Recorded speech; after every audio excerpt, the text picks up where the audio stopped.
To the women's flyweight division we go. The numbers presented by Bucked Up Energy Drink for Daniela Groff versus Nicole Schäfer. And you can see here, Sean, very similar. 1 inch height difference, half inch reach difference. Tail tape very similar with these two fighters. Ladies and gentlemen, we are part of history in the making as we present to you the very first female bare knuckle fight in Bulgarian history.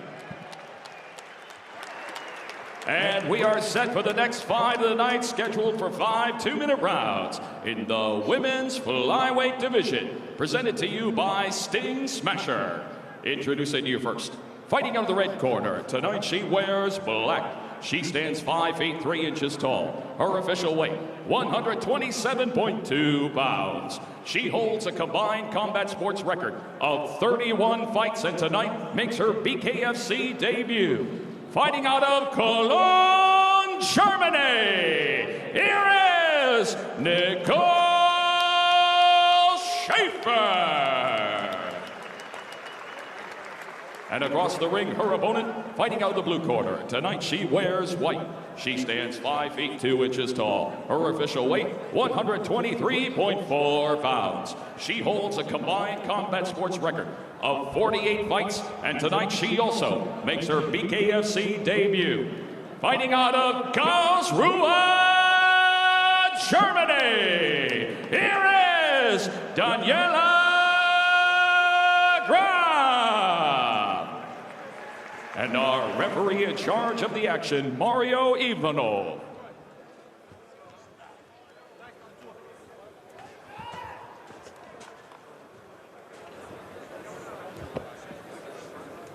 Referee Mario Ivanov calling both fighters up to scratch. Sitting 3 feet apart. I have no idea what that is in metric. Round number 1. It's about a meter. White trunks for the German Daniela Groff, black trunks for the German Nicole Schäfer. Overhand right for Daniela Groff, counter left hook from Schäfer. Schäfer, big hooks in the pocket. Now into the clinch. There's the break from Ivanov. Right hand coming for Daniela Groff. Now the double jab. Both fighters dipping their head, looking to throw overhand rights. I like Groff. He's standing right in her opponent's face right now, trying to push forward the entire time. To the body goes Nicole Schäfer. Forward pressure again from Daniela Groff. Hands high and tight for Groff. Left hook, left hand again from Nicole Schäfer. Now Schäfer to the body, to the head goes Daniela Groff. Big swings from both fighters to start this women's flyweight bout. Overhand right on cue from Nicole Schäfer. Rear right uppercut from Schäfer. Right hand, left hook from Groff. Both fighters completely opening up here in the opening now 60 seconds of this fight. To the body, referee Mario Ivanov telling Nicole Schäfer, break when I say break, listen, it's a soft warning in referee speak, and right back to it. Good body work being done by Schäfer right now. That could pay dividends later on in this fight. Side headlock from Groff, draws the immediate separation. Also draws the immediate soft warning from Ivanov. And there's that body work again by Schäfer. I love what she's doing right now, really putting in the work for that body.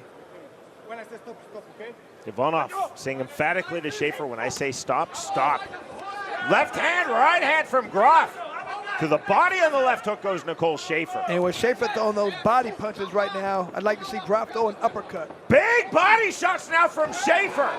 Groff slowing down on those body shots. Hard into the pocket goes Nicole Schäfer. Final 10 seconds of round number 1. You just heard the 10-second clack.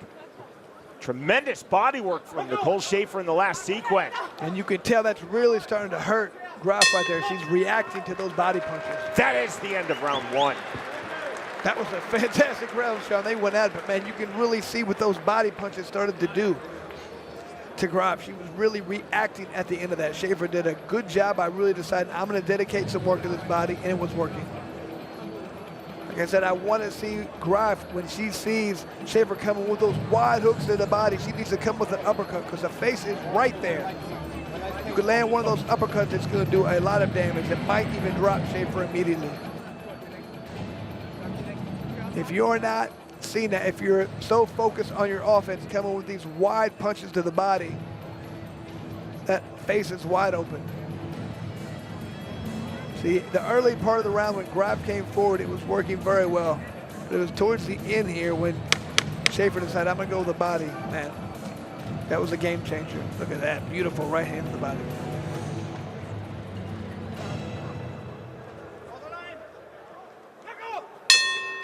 Round number 2. Immediately on her bike now, stepping forward with the overhand right, Nicole Schaefer. Left hook from Schaefer. Groff straight punches in the mid-range. Left hook from Daniela Groff. That backs off Schaefer. Schaefer again to the body. When Groff does her best work, pushing straight forward with straight shots. Check left hook from Groff. Groff left to the body. Schaefer, what a percentage right there, just landing almost every punch she throws. Deep swelling now under the left eye of Nicole Schaefer. Heavy on the clinch, defensive clinch from Groff. That gets the separation for referee Mario Ivanov, who then tells Groff no holding. On the right hand, back to the body goes Nicole Schaefer. That to this point in the fight, Chris, I believe, is where Schaefer has done her best work, to the body of Daniela Groff. Oh, absolutely. Entry on the 1-2 for Groff. Stiff left hand. Hooks to the head from Daniela Groff. And that's where Groff does her best work right there. Pushing forward, staying right in her opponent's face. The momentum going back and forth in this very competitive fight. We're in the women's flyweight division. Schaefer now trying to re-seize the momentum. Side headlock draws the break. You can tell, oh, you can see the body right now. Groff is hurt. Again to the body with the left hook, Nicole Schaefer. More to the body. Groff backing up. Big shots now from Nicole Schaefer. Groff needs to take a knee. She needs to take a knee right now. Referee Mario Ivanov taking a really close look. Almost doubling over Daniela Groff. Now regaining her posture with the left hand. Half tie plum now for Nicole Schaefer. Final seconds, round number 2. Overhand left, misses from Groff. Again to the body goes Schaefer. Stiff jab from Nicole Schaefer just before the bell that ends the second round. Sean, I cannot believe Groff did not go down right there. It almost looked like they were going to stop the fight. She was doubled over in pain due to those body shots. I thought she should have taken a knee because I thought she was going to get knocked out. A reminder at the top of the hour, our main card begins as we're live in Sofia, Bulgaria, BKFC 58. You can see our main card on the BKFC app. And right there, Groff cannot continue to stay outside and trade those body punches. She needs to push her way inside, and when those body punches come, throw those uppercuts. She's winging hooks. See, right there, the uppercut is perfectly positioned right there. She's trying to throw some of her own body shots right there, but man, look at that. And when she lands those body shots, the head is wide open. Makes Groff put both of her hands down to protect that body, leaves the head wide open. See the slight abrasion under Daniela Groff's left eye.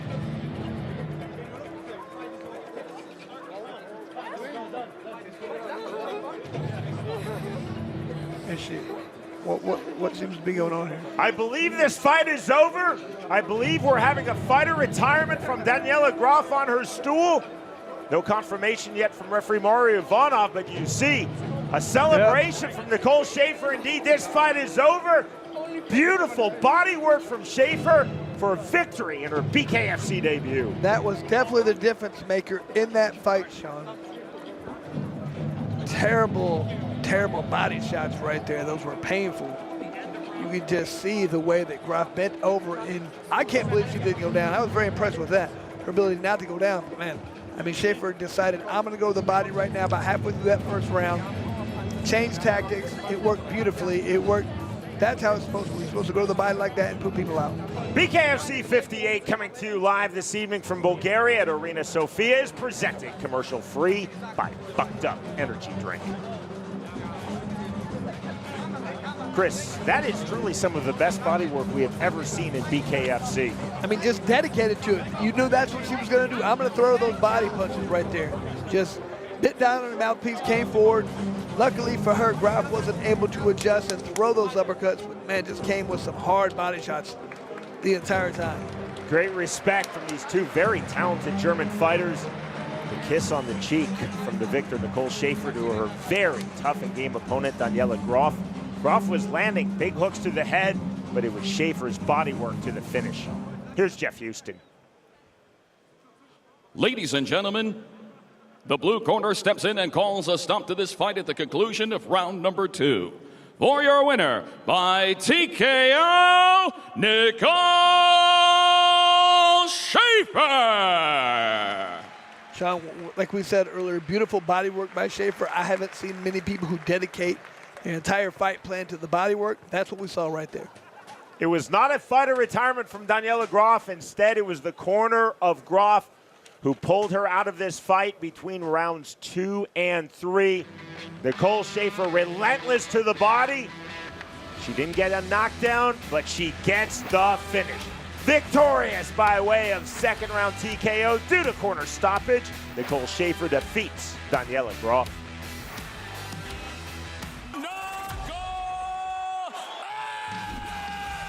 Welcome to the new BKFC app. Get monthly BKFC events for $7.99. This is the best show in combat sports. Enjoy our all-new library of content, including behind-the-scenes access, exclusive BKFC original series, and additional live bare-knuckle fights from around the globe. Knuckle up with the new BKFC app, only $7.99 per month. Saturday, April 26th, Bare Knuckle Fighting Championship brings the world's most exciting combat sport to Florence, Italy. In the main event, it's a Cinderella story unfolding in real time as the cruiserweight champion of the world, CAMOZZI, puts his title on the line against the Italian hero, BICCHI. One night, one chance, one punch can change everything. In the co-main event, a rivalry reignited. Jimmy Sweeney takes on Rico FRANCO. Watch it live only on DAZN. Sign up now at DAZN.com. In the welterweight division, Rico Franco versus Caleb Harris. Our tale of the tape is presented by Crescent Tools. And you have here Franco 5'10" versus 6 foot versus Caleb Harris, but it's a 3-inch reach advantage that I like for Caleb Harris. Gonna want to utilize that. Franco uses that speed and athleticism so well. Caleb Harris has got to utilize that reach advantage.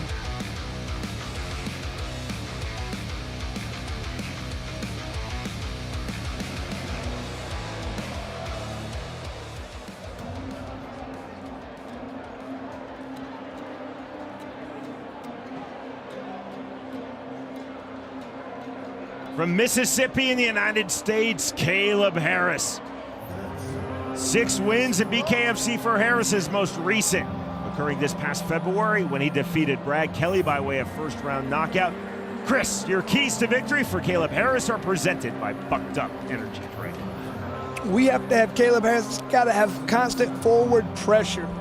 Wants to get into the clinch, utilize that, something he's very good at and his opponent hasn't had as much experience in, and he has to use combinations. Look at that fast guy. He can't just trade shot for shot. He's got to throw combinations the entire time he's moving forward. Again, Caleb Harris came to BKFC, a veteran of 4 pro MMA bouts. Harris told us when he made his BKFC debut, he had never had street fights. He had never punched anyone nor been punched with a bare fist. That has now changed, and in a big way, as this is now his 11th fight promotionally in BKFC. And Sean, you could tell his first fight, it took him 2 to 3 rounds to really get a feel for it. After that, he changed. He became a much better fighter, understood exactly what it took, had a knockout of the year for us. This guy does have power, understands this sport. He's getting better each and every time. That's what I'm loving about what he's got going on here. He has a chance to come out here and try and get his title opportunity. He has to make it happen. Now I was born in the gut, facing life or death. I was a thug ever since my mama paid me blood. Motherfuckers wanna see me die. So who am I? The Englishman from Gainsborough, Rico Franco. Franco 8-2 overall in the sport of bare knuckle. Promotionally in BKFC, Franco 2-0. His most recent victory occurred this past April when he defeated Axel Bierbest by way of second-round TKO. Franco has also had 10 pro MMA bouts, including 1 in M1 Global. Chris, your keys to victory for Rico Franco are presented by Bucked Up Energy Drink. What Franco has to do, he has to utilize his advantage, and that is his speed and athleticism. He wants to make sure he's avoiding that clinch, doesn't want to get into that area where he doesn't want to tire himself out, and he has to dictate when and where the fight happens. He wants to make sure he's in charge, throwing punches when he wants to, not his opponent. This is not just a big fight. This is not just an intriguing fight. It's truly a pivotal career fight for both men. Absolutely. Like I said, whoever wins this fight, they are in line. They are getting close to getting that title shot. To get our main event started, we send it back to Ian, the Machine Freeman. Ladies and gentlemen, this is the BKFC main event of the evening. And this is presented by Bucked Up Energy Drink. And this is in the BKFC welterweight division. Now let me introduce your fighter in the red corner. This fighter weighed in at 165.2 pounds. He has a BKFC record of 6 wins and 4 losses. Representing Lake Mississippi, USA, Caleb Lionheart Harris. And now welcome his opponent in the blue corner. This fighter weighed in at 164.8 pounds. He has a BKFC record of 2 wins and no losses. Representing Gainsborough, UK. Let me hear it for Rico Bonbon FRANCO. And your referee for this main event is Alan Jackson. No animosity between these two ultra-talented and accomplished fighters. You see the full handshake up the scratch. And we are now set for our main event. Round number 1. Black and gold trunks for the Englishman, Rico Franco. Black, red, white, and blue trunks for the American, Caleb Harris. Harris, immediate forward pressure. Franco off his back foot. Harris to the inside from the half-tie plug. Big shots to the body now on the turn for Caleb Harris. Turn right back from Rico Franco. Fast start to our main event. Harris again coming forward. Franco circling on the outside off his back foot, trying to explode in. And I like Harris is doing what we talked about, that forward pressure the entire time, and he's making his opponent fight when he wants to. Jab to the body from Rico Franco. 1:15 remaining, round number 1. The last thing you want is Franco dictating every time. He can take rest when he wants to. He can action when he wants to. Caleb Harris doing a great job of pushing the pace right now. Triple jab on the entry from Caleb Harris. There's the left hook from Harris, rear right uppercut. Franco took that shot very well. Franco circling, staying on the outside. We talked about Franco's power earlier, but it's hard to get that power when you're backing up the entire time. This is fight number 11 in BKFC for Caleb Harris. Chris, I don't think we've ever seen him more aggressive in any round. Well, it's exactly what he needs to do. So he's done his homework, he understands his game plan, and he's trying to implement it right now. Chant of Rico in full support of the home nation fighter here in England, Rico Franco. Franco resetting in the center circle. Overhand right from Harris. Harris off the jab. Getting late here in round number 1 of our main event. At 165 pounds, Rico Franco versus Caleb Harris. Harris again, forward pressure off the right hand. Off the jab, right to the body, jab right back from Franco. And there is the bell. I really love the way in that round how Caleb Harris mixed up body, head. He just, you never knew where the punches were coming or they're gonna land. That's a great way to keep your opponent off balance. When they're throwing the body, throwing upstairs, if they don't know where they're coming, it's gonna be a problem. It's gonna be hard to defend. That's those level changes too that Caleb Harris, his head was down sometimes and it's up. You just don't know where it's coming from. It made it hard for Franco to react. Look at that. Franco was on his back foot most of that round, backing up, back against the ropes.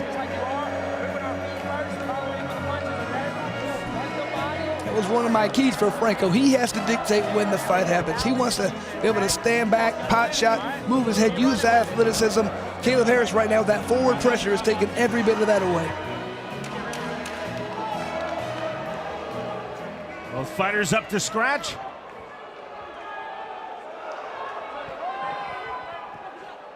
Round number 2 underway. Immediate forward pressure off of scratch for Caleb Harris. Then the counter hook from Franco. It's not just the forward pressure, it's that. Time called by referee Alan Jackson. We'll say it's the head movement and that level change that's giving problems for Franco. Not sure what happened there. The issue seems to be with the corner cushion. Both fighters sent to neutral positions in the ring.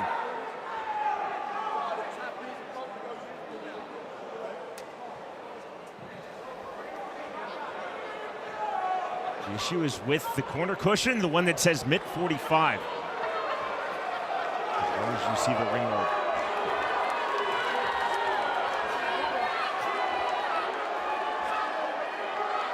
And it come out of socket or something.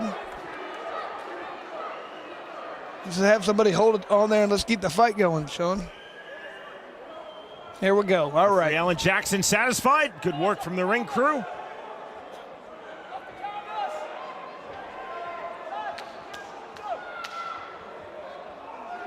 Alan Jackson telling the ring crew, great work, now get off the ring apron. Round number 2 back underway. Time in. There's the right hand counter, left hand, and that drops Caleb Harris. Wow. Against the flow of this fight. Wow, that was huge because Caleb Harris had just landed a big right hand. It's that power we talked about. Franco off the jab. Caleb Harris off the canvas. Again, forward pressure stepping in. Goes right to the body, counter right to the head. Knockdown number 2. Caleb Harris is still hurt from that first knockdown. He's got to do a little bit better job right now. He's got to wait till this next round. He's got to try and make it through.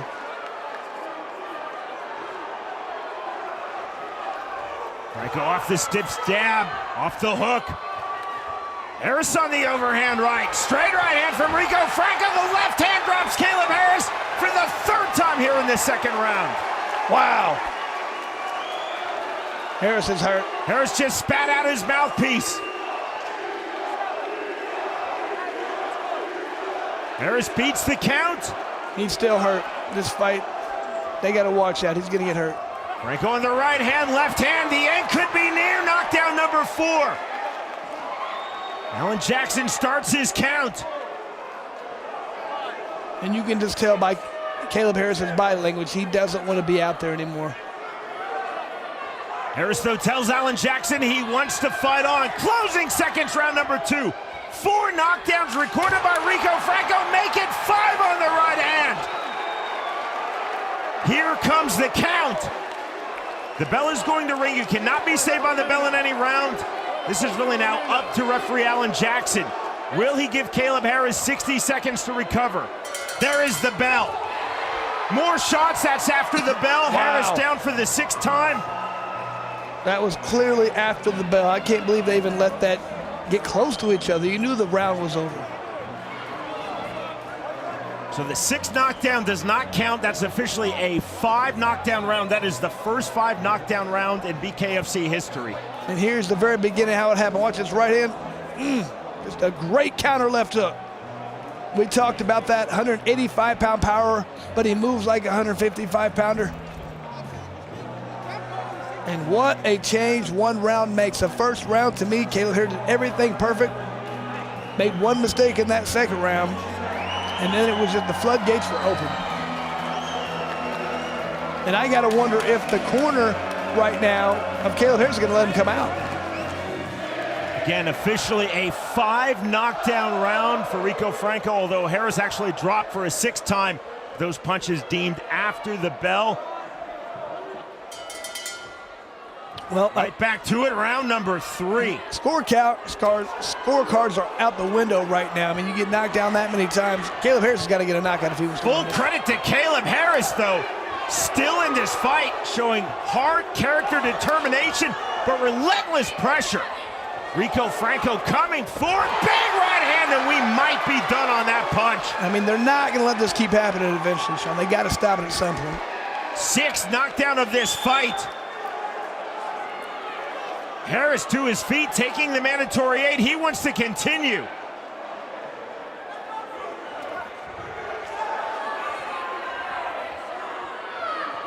And what do you tell Harris right now? You have to set up some knockout punches. There's the right hand, the left hand. More big shots to the inside for Rico Franco. He's being a technician. He is not rushing off the jab, right hand. Surely we are done on this knockdown. Knockdown number 7.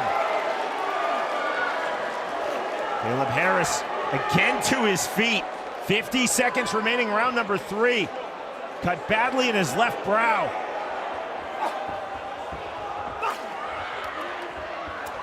We continue to fight on. Franco continuing to land big. Now Caleb Harris firing back. Franco to the body. Off the jab. Franco has got to be careful just not to open yourself up. You're clearly winning this fight. Just be careful and be smart. 20 seconds remaining, round 3. Caleb Harris still in this fight. Dropped 5 times in round number 2, and now 3 times here in round number 3, right to the body.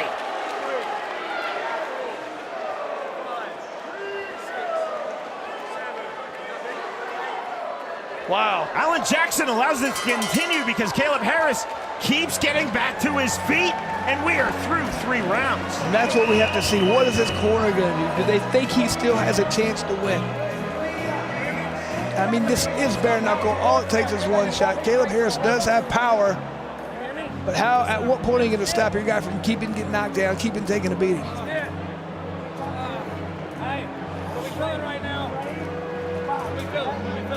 I mean, that's a pretty good cut he has over the left eye as well. It's very loud here at Walker Activity Dome in Newcastle. It's tough to hear the clap. It's tough to hear the end of the round. So Rico Franco, I've known him since M1 in MMA. He is a true sportsman, as is Caleb Harris. No ill intent on those punches. It's just difficult for the 2 fighters, difficult for referee Alan Jackson to hear the end of the round. And that is a nasty cut over the left eye. Caleb Harris has to try and set up a big overhand right. Caleb Harris has pulled himself off of the canvas 8 times in this fight. Dropped 5 times in round 2, 3 times in round 3, and he fights on. Rico Franco, though, is not getting reckless, fully respects Caleb Harris. He respected him going in. He certainly respects him even more so. Is Harris still in this fight? More big shots. Franco can see the finish line. He's seen it since round number 2. Still trying to reach it. Harris still firing back. Franco on the left hand. Step in on the 1-2 from Rico Franco. Naked 2 on the step in from Caleb Harris. Franco staying busy off of the jab. 1:15 remaining, round 4. And what we talked about right from the beginning, these keys to victory right here, Franco is dictating exactly when and where the fight happens. Now, it's been ever since. Oh! There's a big right hand! Oh! Mouthpiece out! Franco took that right hand and knocked out his mouthpiece. There's the left hand, the right hand from Caleb Harris. More big shots now from Harris. This is his chance right now. He's got to jump all over it.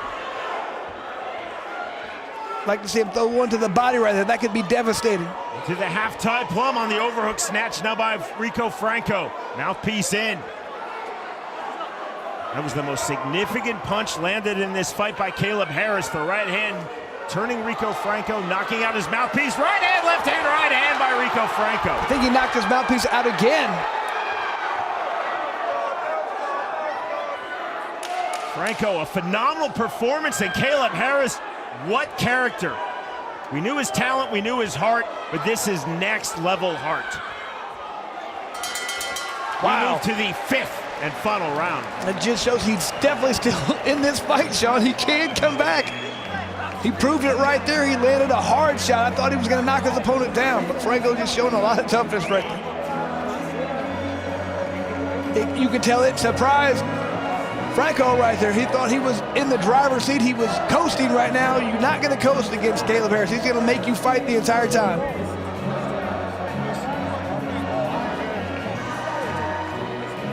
And Sean, I don't even want to hear these scorecards if it actually goes the distance, because it's going to be lopsided, but man, this is a fight.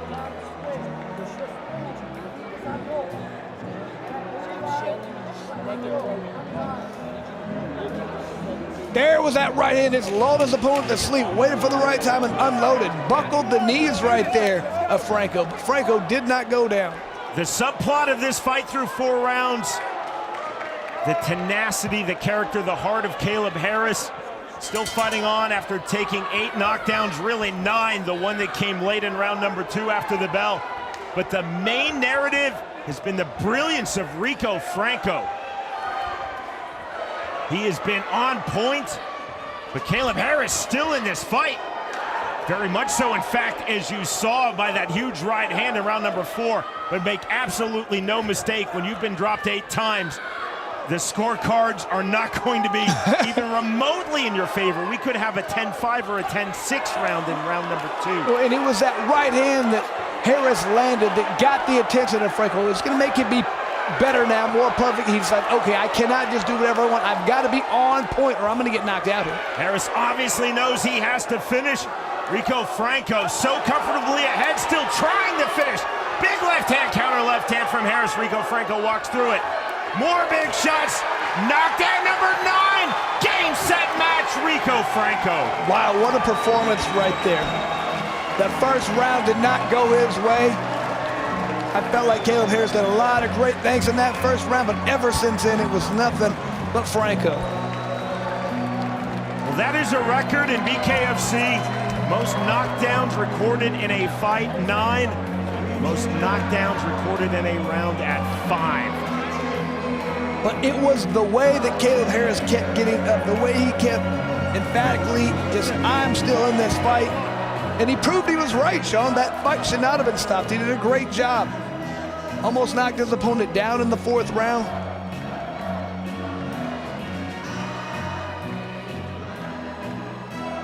Caleb Harris is obviously going to be very disappointed, but he acquitted himself extremely well in this fight. And Rico Franco keeps on rolling, now 3-0 in BKFC, all 3 wins by way of finish. No disrespect to his 2 previous opponents for Franco. This was a big step up in competition, and Franco was brilliant. Here's Ian the Machine Freeman. Ladies and gentlemen, after 58 seconds of the 5th round, we have a winner. Due to technical knockout, Rico Franco!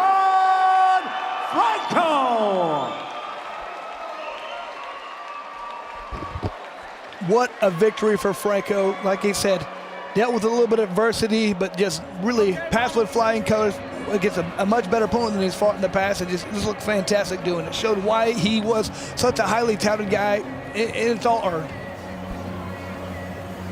9 knockdowns to the finish for Rico Franco. Caleb Harris kept pulling himself back into this fight, but the accumulation of not just hard strikes, but clean, accurate strikes. Rico Franco, the biggest win of his bare knuckle career, now 9-2 in the sport of bare knuckle, 3-0 in BKFC. In our main event of the evening, victorious by way of 5th round TKO, Rico Franco defeats Caleb Harris.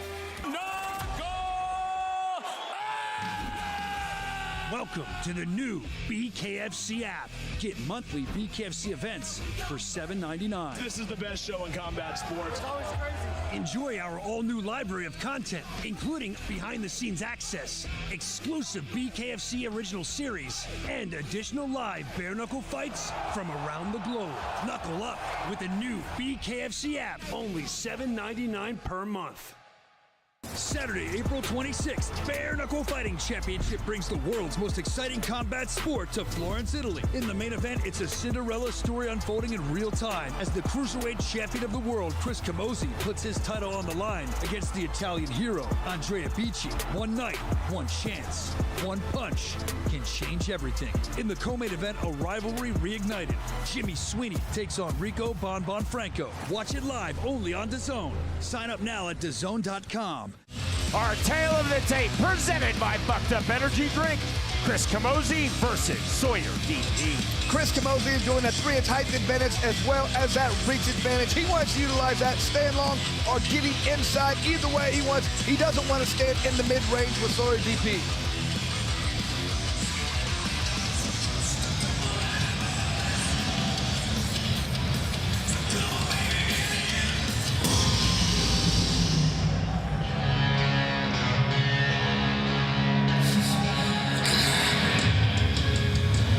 from Lolo, Montana, Sawyer DP. Now set for his 8th BKFC bout. DP wrestled at AIA level, University of Montana Western. He had 13 amateur MMA bouts. All 7 of his pro combat sports bouts coming in bare knuckle fighting championship. In our fighter meeting, DP told us, I want to be extremely active with my combinations. I want to utilize excellent timing. I want to start long. I feel that I can stay on the outside, just outside of Chris CAMOZZI, my opponent's range, but still land my own long-range punches. He wants to start slow, read his opponent early, be patient, wait for the right times, and then explode in with powerful shots. DP said, I believe that I will be faster than CAMOZZI. DP also told us I cannot show urgency. If I show urgency, that will, quote, lead me to a bad place. Feels like his opponent might be overconfident. Wants to utilize that, come out right away and let him show he's the boss right here and not Chris CAMOZZI.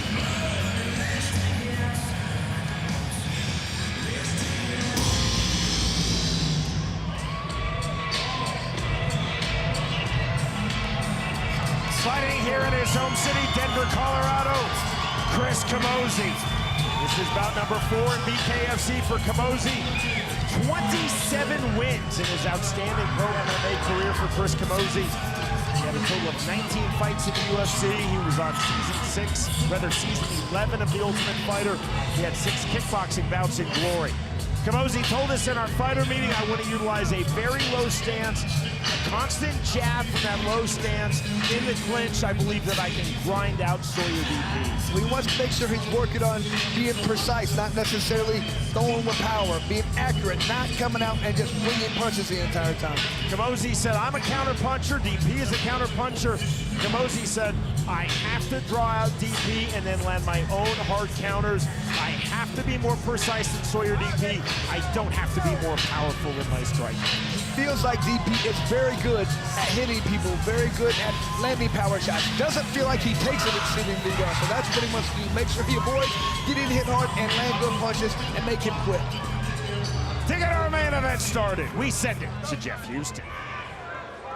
Ladies and gentlemen, we are now set for the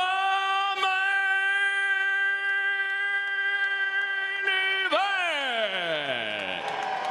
Scheduled for 5 2-minute rounds for the vacant BKFC World Cruiserweight Championship. Presented to you by Bucked Up Energy Drink. Get bucked up. Sanctioned by the Colorado State Boxing Commission. Chairman Ryan Frazier. Executive Director Tony Cummings. The 3 judges scoring our championship main event: Stan Saavedra, Mark Sanchez, Chris Diaz. And the 3rd man inside the squared circle, our referee in charge of the action at the bell, Andrew Glenn. And now, with our bare knuckle fans watching live worldwide on the BKFC app and Fubo Sports from the Denver Coliseum here in the Mile High City. Fight fans of Denver, let's knuckle up!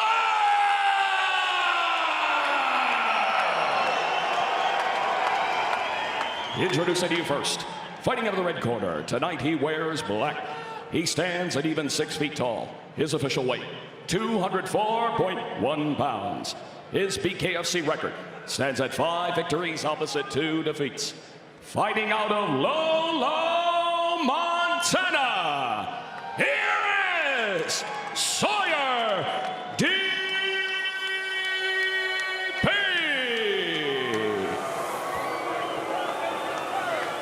And across the ring, his opponent, fighting out of the blue corner. Tonight he wears white and red. He stands 6 feet 3 inches tall. His official weight, 202.6 pounds. His BKFC record stands at 2 victories opposite a single defeat. He is the former Cruiserweight World Title Challenger, fighting out of Denver, Colorado. Here is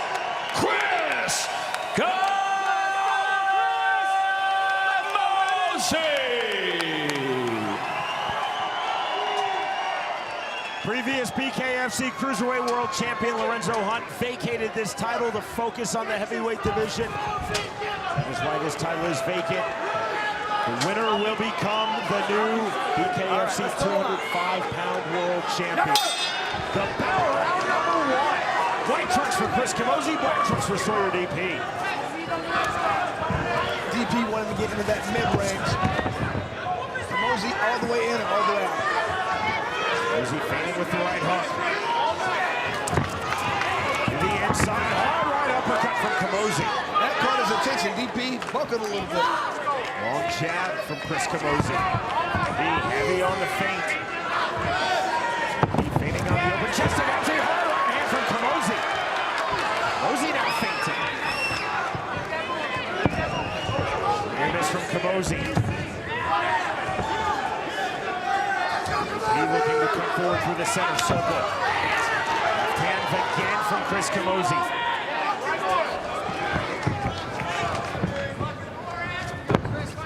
Fighters talked about drawing out each other's counters. There's the left hand, there's the counter. Down goes Sawyer DP. And DP's not moving. We might be away. No reason to count. We are done. We have a new champion. It is Chris CAMOZZI. And what a right hand. Wow, DP is still down. That was a counter. Perfectly timed. Waiting for his opponent to throw the press. Finally get that world title he so desperately wanted and deserved. The celebration with the great Chuck Liddell.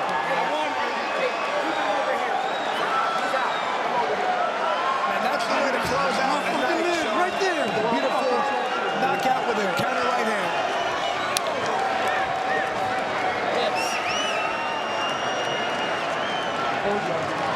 One of the most devastating single punches we have seen in the history of BKFC. Landed by Chris CAMOZZI. Beautiful. Become the new BKFC Cruiserweight World Champion. And we talked about it. It's not necessarily how much power you throw on a punch. It's timing and placement. He waited for his opponent to throw a punch. Out of position, didn't see it coming. Hit him perfectly square in the right spot, and that's what did it. Sawyer DP, obviously massively talented. Entered 5-2 in Bare Knuckle Fighting Championship. DP has shown power, he's shown head movement, he's shown resiliency, but there's just simply no way back from that devastating one-punch knockout of Chris CAMOZZI. Well, and CAMOZZI, he'd been here before, he'd been on the verge, he wasn't nervous this time, he was relaxed, his eyes were there, he saw it coming, and he just countered, landed a beautiful punch. Oh, look at a lot of damage, like, oh man. Like he busted the nose pretty good of DP.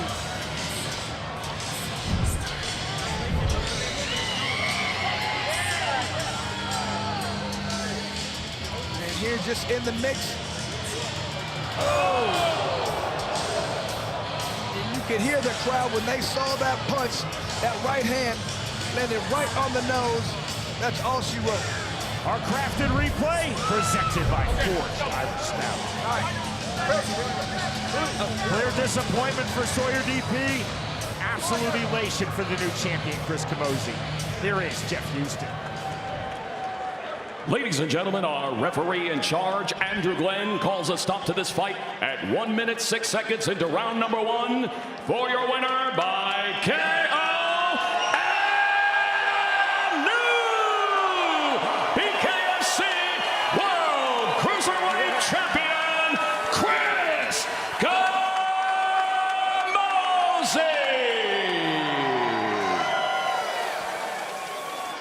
All right, champ. Chris CAMOZZI. My goodness. You know, you've had such an extensive career in all different fight styles. You've been a part of the biggest organizations in the world, but you've never been world champion. Tonight, you are a world champion in your hometown. Can you even put it into words how you feel right now? Oh, Denver, I'm a world champ! No, I can't even put it into words, man. This is probably the best night of my career ever. Do you care if I bring in the legend over here? Chuck Liddell, can I get Chuck Liddell over here? Guys, you want to hear from the Iceman? Chuck, in his corner tonight, you got to see him win this world championship. That has to feel so good. Tell me how that feels. Tell me how it feels to be here in the middle of Bare Knuckle Fighting Championship. You gotta love this. Oh, it was very fun. I had a good time in the back room with them, but I was here to support. I mean, I wanted to add some stuff, but I saw what his coach was telling him. I thought, perfect. He's good. I don't need to say a dang thing. He did a great job setting him up. He put it together, did it, man. It was an awesome job. It's great to have you here. I'm gonna give you one more chance, Chris. There's a lot of people that helped you get here, obviously, man, to become a world champion. This is your opportunity to talk to those people, to thank those people. Here you go. Oh, man. Hey, I got a lot of emotions right now, so if I forget, I'm sorry. But, man, my coach Jake Ramos here, Genesis Training Center, we fill this card. My brother, Brian CAMOZZI, has been in my corner since day one. You know, I got my girlfriend, Whitney, over here. I love you. My mom sitting front row, my stepdad. Man, all my teammates, everybody, Denver, you guys have always been amazing to me my entire career. This means the world to me. After party at Tom's Watch Bar. Ladies and gentlemen, your new Cruiserweight Champion of the World, Chris CAMOZZI. Finally get that title he so desperately wanted and deserves, and he looked fantastic doing it with a beautiful counter right hand. In our fighter meeting, Chris CAMOZZI told us, I don't have to be more powerful than Sawyer DP. I just have to be more precise. That devastating right hand to the finish and the world title was precise, and it was ultra powerful. The right hand, game, set, match. In our main event of the evening, the winner by way of first round knockout, Chris CAMOZZI defeats Sawyer DP.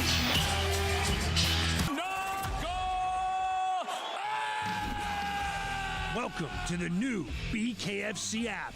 Get monthly BKFC events for $7.99. This is the best show in combat sports.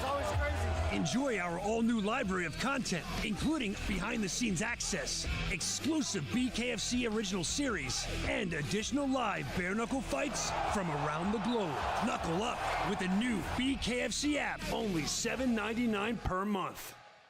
Saturday, April 26th, Bare Knuckle Fighting Championship brings the world's most exciting combat sport to Florence, Italy. In the main event, it's a Cinderella story unfolding in real time as the Cruiserweight Champion of the World, Chris CAMOZZI, puts his title on the line against the Italian hero, Andrea BICCHI. One night, one chance, one punch can change everything. In the co-main event, a rivalry reignited.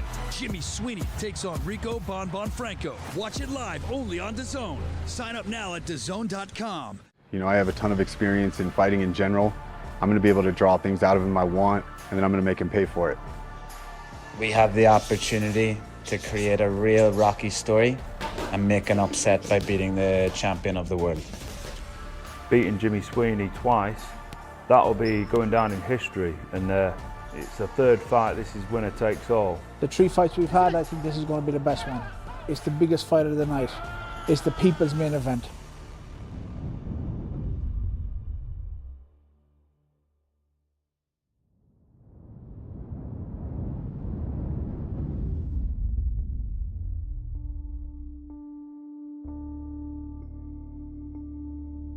My name is Chris CAMOZZI. I'm the BKFC Cruiserweight World Champion fighting out of Denver, Colorado. Being BKFC World Champion means everything to me. I've spent 20 years fighting all over the world, and with the company blowing up so much, there's so much exposure on BKFC now. It's a dream come true to be World Champion at this moment. My last fight against Sawyer DP for the world title was picture perfect. It was a 26-second knockout. I took no damage, and it was in front of my hometown, all my friends, family, everybody. It was a dream come true, and one of the best nights of my life. There's the left hand, there's the counter. Down goes Sawyer DP. And DP's not moving. He might be away. No reason to count. We are done. We have a new champion. It is Chris CAMOZZI.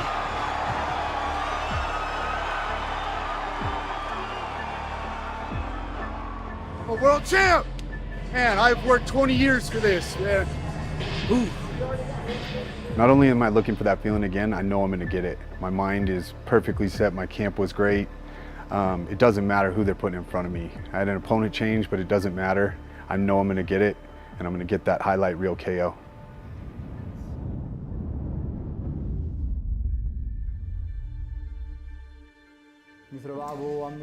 I was in Milan when I found out. I was with Gabriel to do an interview, and he asked me live, without me knowing anything, would I like to fight against Chris for the world title? And, I said yes, I accepted. It was completely unexpected. As the president, David Feldman, said, he knew I would accept. It's in my city, in front of my people. And we have the opportunity to create a real Rocky story and make an upset by beating the champion of the world. We were ready, we were prepared to fight in general. We have had only a few days to change the tactics and the game plans to fight Chris. However, if you want to fight at this level, you have to be ready at all times to fight against anyone. He's excited. He's a guy that just got a major opportunity, and that's due to him being ready. So I got a lot of respect for him stepping up, but unfortunately for him, it's my night, and I'm going to put him down. In with the left hand, CAMOZZI down to the inside. And down goes Dan Spot. You know, I have a ton of experience in fighting in general. I'm going to be able to draw things out of him I want. I'm going to get him to move the way that I want, make the moves that I want, and then I'm going to make him pay for it.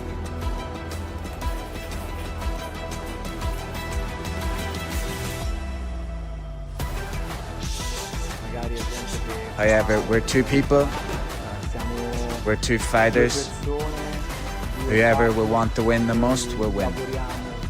I have to remember the promise I made to myself to let my character show. Andre, I have all the respect in the world for you, buddy. Thank you for stepping up, keeping me on this card, but tonight's my night.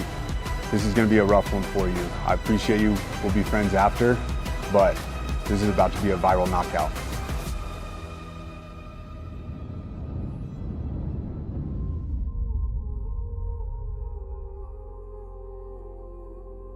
My name's Rico Franco, fighting out of Gainsborough. My record is 9-3 in bare knuckle boxing and 3-1 in BKFC. I think I'm a good fit for bare knuckle boxing because there's something not right upstairs. You got to have a bit of something about you. You got to have a bit of a screw loose, I suppose. I just love I love being in the moment, fighting. I love the adrenaline. I love seeing blood. When I see blood, it just spurs me on to go for more, and I just love smacking people with no gloves on because you can feel the crunch and you can taste it. Yeah, I've always had something inside me that's is very deep, and just I kind of turn into something else. There's something inside me that just refuses to give up. For me, I'm a nice guy out the ring, but when I'm in the ring, it's just one thing only, and that's just knocking whoever's out in front of me. Right hand, left hand, big right hand, and that drops Axel Biermes. Early forward pressure in round number 5 from Franco, stepping into the mid-range.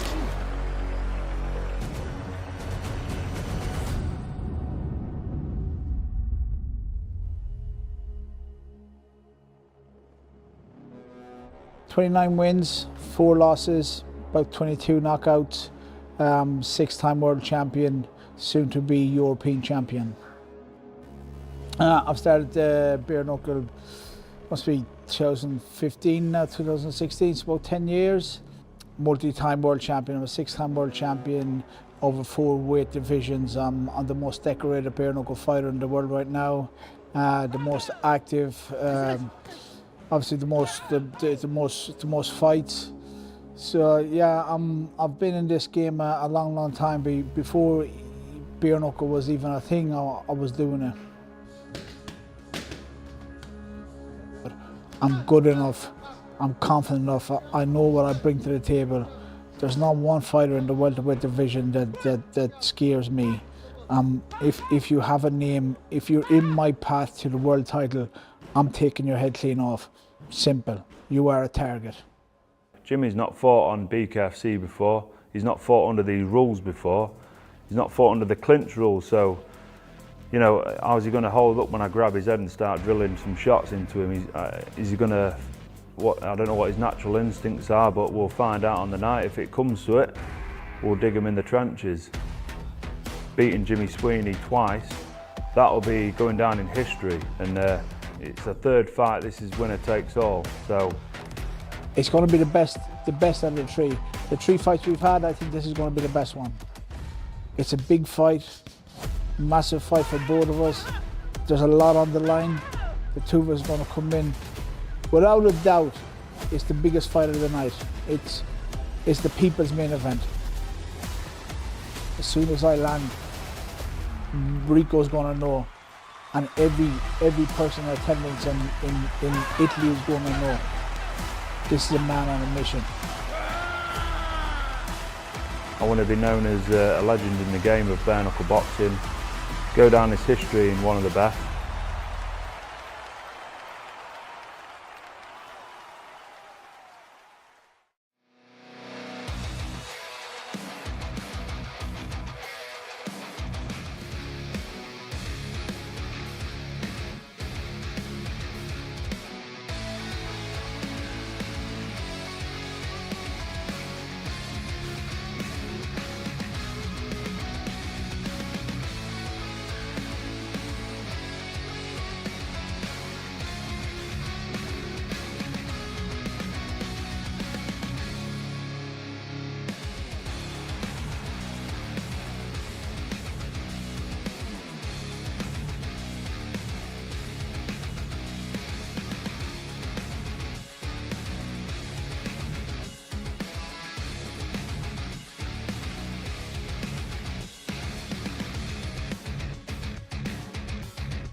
Bare Knuckle Fighting Championship is presented by Bucked Up Energy Drink.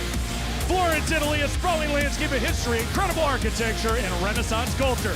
Now insert the most baddest combat sport and the baddest athletes on the planet. It's BKFC live in Firenze and live on DAZN. We start the festivities with our preview. We get the first 3 fights on us. Enjoy the violence, then get locked in for the full show live on DAZN. In our co-main event, a trilogy fight, a rubber match between 2 of the toughest welterweights in the world. Jimmy SWEENEY has forged an incredible path. 29 wins, 4 losses, and many titles. But now he's in the BKFC against FRANCO, a perennial contender and his toughest rival. European welterweight title is on the line. And in the main event, Cruiserweight King CAMOZZI won the title last year in devastating fashion. Now he has a last-minute replacement opponent in BICCHI, who is carrying the whole city of Florence on his back in an incredible Cinderella story. And welcome to Palazzo Wani, right here in Florence, Italy, where they are fired up for BKFC 73. There has been a buzz all over the city, from the Leaning Tower of Pisa to the Duomo. It's all the hype is for bare knuckle fighting. The Palazzo Wani, tremendous arena, and we have a fully loaded card for you tonight here in Italy. The very first time bare knuckle fighting has happened. Now, folks, us being in Italy seems wild because at the beginning of the month, we were in Dubai for a 2-night extravaganza. Truly an international organization through and through, and it keeps picking up as we go, country after country, state after state. As we continue to roll on here, remember, you can catch a lot of that action on the BKFC app. It's $7.99. You'll get the all-access pass. That's a lot of live events every year, plus exclusive video content and the archives. That's all the bare knuckle events and fights you can shake a stick at. $7.99 a month. That's a pretty good deal. I think that's what, €6? I don't know. I'm in Italy. I'm just trying to do the translation here. That being said, one thing that always translates is fights. Bare knuckle action, and folks, it is time to amp things up because we got fights ready to walk, fighters ready to make their debut. So let's check in with our ringside commentary team, Sean Willock and Chris Lytle. You know, they're calling it a Rocky story, Sean, but is it more Rocky 1 or is it more Rocky 2? That's a fair question, Cyrus. You know, Chris, I'm actually a little more partial to Rocky 4, but Cyrus, point well taken. Our main event for the BKFC 205-pound world title, the champion from Colorado in the United States, CAMOZZI, versus the challenger from here in Florence, Italy, Andrea BICCHI. What an opportunity. CAMOZZI's coming in. He wants to show he is a champ. He has that for a reason. He's the best guy in this division. However, BICCHI, a guy who hasn't really fought for us yet, but he's 4-1 as a bare knuckle fighter. He's coming. He's got the whole country behind him. That could either be a very good thing, can motivate you, or it could be too much pressure. We're going to find out. Chris, you have tonight's fight odds from here in Italy. They are presented by Kurgo, the official betting partner of BKFC. You have to like this. Very close.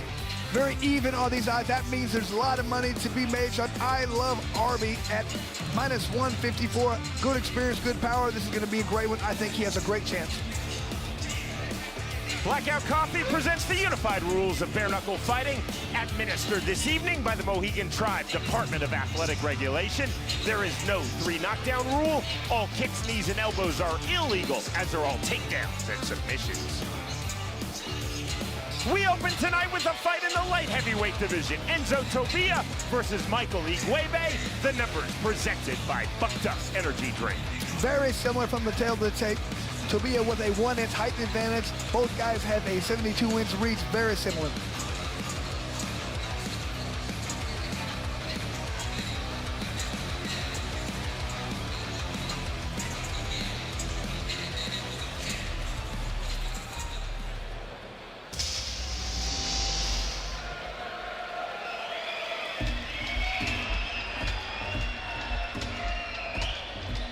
The Nigerian, now based in Kiev, Ukraine, Michael Iguebe.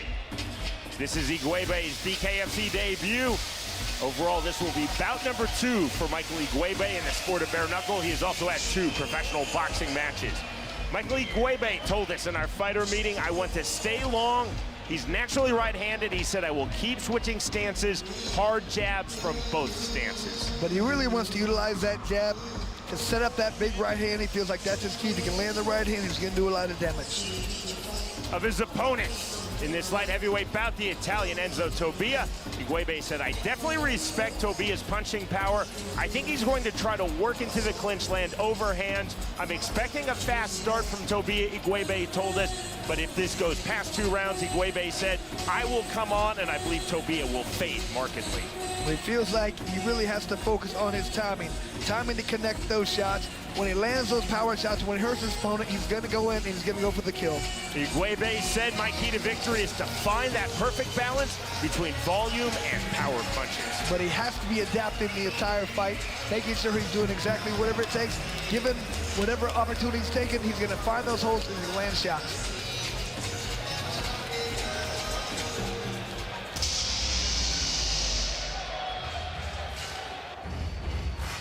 He is the first of 7 Italians to fight on this stacked BKFC card. Is we're in Florence, making our bare knuckle fighting championship debut in Italy, Enzo Tobbia.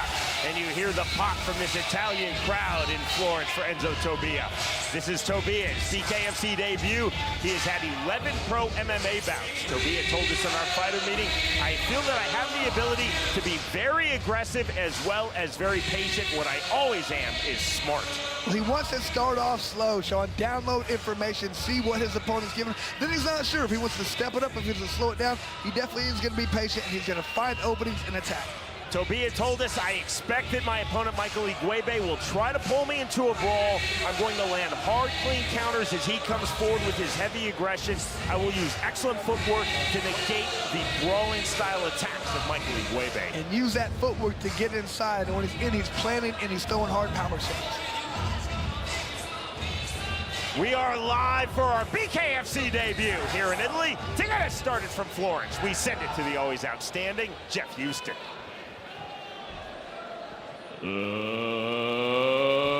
Ladies and gentlemen, a very good evening to you, and welcome one and all to the fabulous Palazzo Ani, here in one of the most beautiful cities in the world, Florence,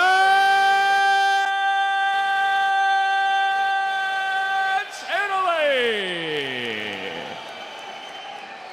And welcome to BKFC 73. BKFC for review begins tonight with 5 2-minute rounds in the light heavyweight division. Presented to you by Bucked Up Energy Drink. Get bucked up. Introducing to you first. Fighting out of the red corner, tonight he wears black and white. He stands 5 feet 9 inches tall. His official weight, 186.8 pounds. He holds a combined combat sports record of 3 fights, and tonight makes his BKFC debut. Fighting out of Kiev, Ukraine, by way of Nigeria, here is Michael Iguebe.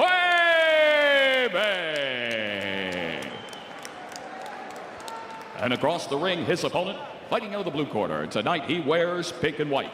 He stands 5 feet 9 inches tall. His official weight, 186.2 pounds. He holds an MMA record of 11 fights, and tonight makes his BKFC debut. Fighting out of Chioggia in Venice, Italy, here is Enzo Osso-Duro Tobbia. And our referee in charge of the action, Kerry Hatley. Enzo Tobbia told us, I will never be reckless. I will explode at the correct moments. Nation number 10 for BKFC, as we are live in Italy. Kerry Hatley, the American referee from Texas, calling both fighters up to scratch. Round number 1. Pink trunks for the Italian Enzo Tobbia. Black and white trunks for the Nigerian, now based in Ukraine, Michael Iguebe. Southpaw, you saw the lead overhand right. Low forward pressure from Tobbia. And both guys very low hands at this point. I'm not sure if they're trying to lure the other one in or they're just very relaxed. Iguebe in his naturally right-handed orthodox stance. Again, he told us he would continue to switch stances. Tobbia from Southpaw. See the measuring from Tobbia. Overhand right attempt again from Enzo Tobbia. 120 remaining, round number 1. An extremely measured start from both men in this, their respective BKFC debut. Tobbia to the mid-range. There's the 1-2. Tobbia naked. Left hand not getting through. Right hand not getting through. Iguebe not doing much, just looking to counter so far. Tobbia coming forward with being more aggressive. Finder jab from Iguebe. Swing and a miss off the ring ropes. Resetting Enzo Tobbia. Tobbia has to be careful when he throws those punches. He is open. See the measuring again from Tobbia. Opening his stance, higher, tighter stance for Michael Iguebe on his back foot. 40 seconds remaining, round number 1. Into the mid-range comes Enzo Tobbia. Overhand left, not there.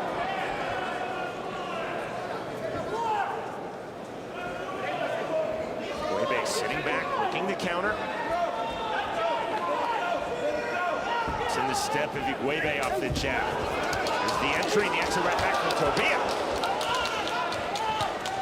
Now 15 seconds remaining, round number 1. We are in the light heavyweight division.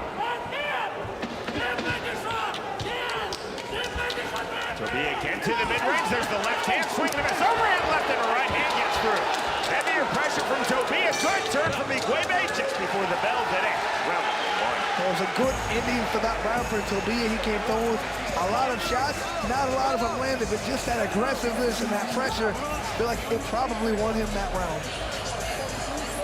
Both guys, you could tell, trying to get their feet wet in this sport.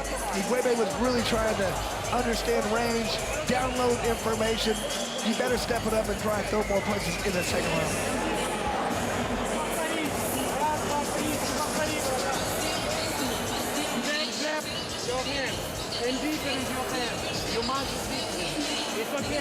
So in BKFC, it is very difficult to give away any round. There's only 5. You really have to do damage as much as possible. You give away 1, 2 rounds, you're really behind the 8 ball.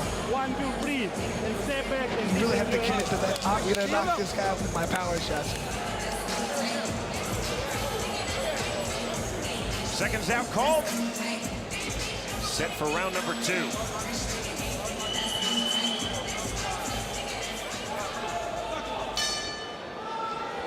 Immediate forward pressure off from scratch for Enzo Tobbia to start the second round.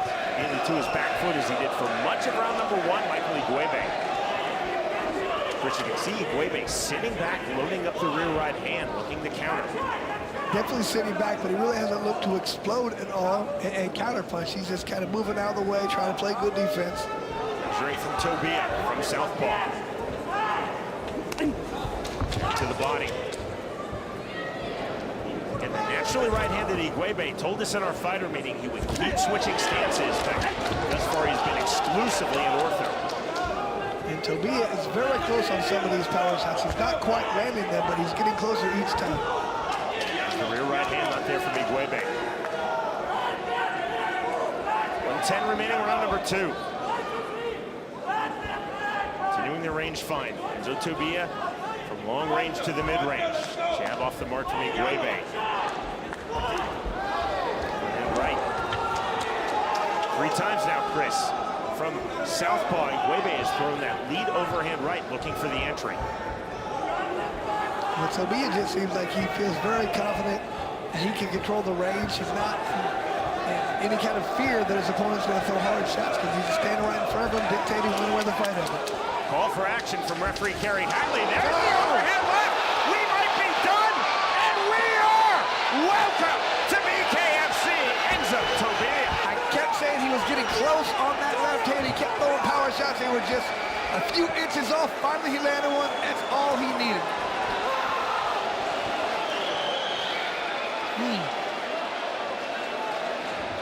You could just see the way that landed. That was all he needed. Out on his feet was Iguebe. Go back to our fighter meeting. Enzo Tobbia said, I will never be reckless. What I will do is explode at the correct opportunity. That was the correct opportunity, the explosion with the overhand left. That's a perfectly placed left hand right on the chin. Iguebe just had that hand down. You get hit with a bare knuckle in that manner, you're in big trouble. This is great refereeing from Kerry Hatley. He sends Tobbia away. He does not even look to pick up the count, does Hatley, because he knows that Iguebe is out. And Tobbia probably could have threw a few more punches in that situation. No need. Don't ruin it. You landed a good punch, you have the knockout, just walk away and let him fall. Disappointment for Michael Iguebe. Again, Iguebe said, if we get past 2 rounds, I will turn up the pressure. I believe that Tobbia will fade markedly. But Tobbia, slow, steady pace, found the opening. He had been throwing the lead overhand right, connected beautifully with the rear overhand left to the finish. Like I said, he was just coming up a little bit off, throwing some big left hands. They weren't quite landing, but once they did, that's all they needed. Fight's over. Michael Iguebe is searching for his mouthpiece now. It's probably in the 3rd row, Sean. Great sportsmanship. Victor Enzo Tobbia. Class for both Tobbia and in defeat, Michael Iguebe. We go to Jeff Houston. Ladies and gentlemen, our referee in charge, Kerry Hatley, steps in calling a stop to the fight at 1 minute 29 seconds into round number 2. For your winner by KO, Enzo Oso Duro Tobbia. Excellent start of the night for Tobbia. Came out, found his range, landed that left hand, and got the knockout. Both fighters extremely patient, extremely measured. Iguebe largely throughout this fight on his back foot, looking to counter with the rear right hand from his natural orthodox stance.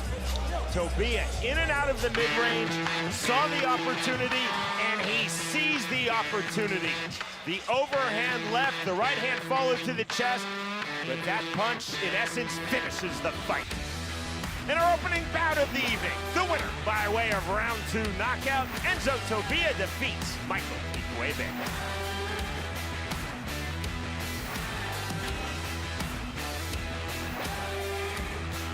Friday, May 2nd, the world's most exciting combat sport, Bare Knuckle Fighting Championship, is back with BKFC Fight Night Clearwater. In the main event, Jared Captain Deadpool Warren hopes his punching power gets him back on the winning track when he throws down with a man looking to make his name punch by punch. Joseph, Dark Knight Career, plus the 6-1 Royal Ryan Reber scraps with the tough as nails. Matt the Silencer Guyman. Watch the incredible action live on the BKFC app. Download it at bkfc.com. Saturday, May 10th, get ready for another night of pure action when the world's most exciting combat sport, Bare Knuckle Fighting Championship, returns. In the main event, 2 titans who love to throw down go to war when Mike the Marine Richmond and Josh D-Day Dyer knuckle up. In the co-main event, heavyweights collide as Ben Moa looks to stay on the winning track when he fights the dangerous Bobby Zombie Brents. Plus many more adrenaline-fueled bare knuckle fights. Watch it live only on DAZN. Sign up now at DAZN.com. At 185 pounds, Giovanni Carpentieri versus Joseph Hala. Our tale of the tape is presented by Gabriel Spears. And Carpentieri with a half-inch height, or reach advantage, I should say. So that's it. Both these guys 5'10", very similar on the tail of the tape.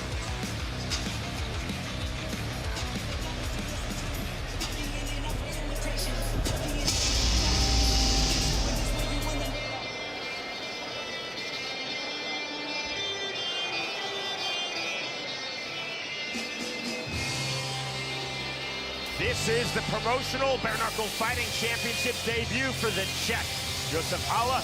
Overall in the sport of bare knuckle fighting, Hala is 3-0. Hala has also had 29 amateur boxing bouts, 2 as an AMI in MMA. Joseph Hala told us in our fighter meeting he feels that he's extremely durable. He said, I can definitely take punches and continue to explode in, and I most definitely, Hala said, have knockout power in both hands. Well, the main thing for him is he has excellent timing. Feels like his eyes, very good to see punches coming. He's strong, he's powerful, he's built for bare knuckle fighting. Hala actually described to us physically, he said, I will use a classic 1800s bare knuckle style with my striking guard, with my movement. When I did a Google Images search of the great Jem Mace, who looks to be Joseph Hala's doppelganger, Hala said, yes, just like Jem Mace. Well, he wants to start this fight slow, download information, find his opponent's weakness, and then do a lot of counter striking. Hala said, I will be faster than my opponent. Accuracy from the mid-range and speed, those are my keys.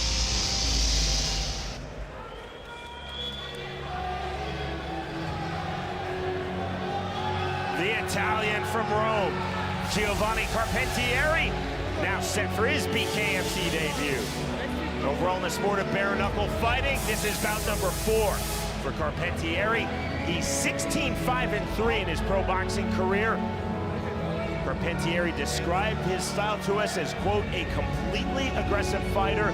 Carpentieri said only forward, never backwards. Well, he wants to back his opponent into the ropes with that forward pressure to get in.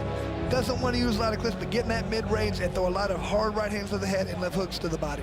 Of his opponent in this light heavyweight bout to check, Josef Hala, Carpentieri said Hala is definitely a smart fighter. He has good punching power, but I think that he likes to move backwards. I will move forwards. I will put him against the ropes. I have to be careful not to walk into punches. I will instead walk him down. He's going to walk him down with better movement than his opponent has, and you really have to focus on good defense, not taking any shots as he gets inside, but then unloading and doing damage. Once again, Jeff Houston.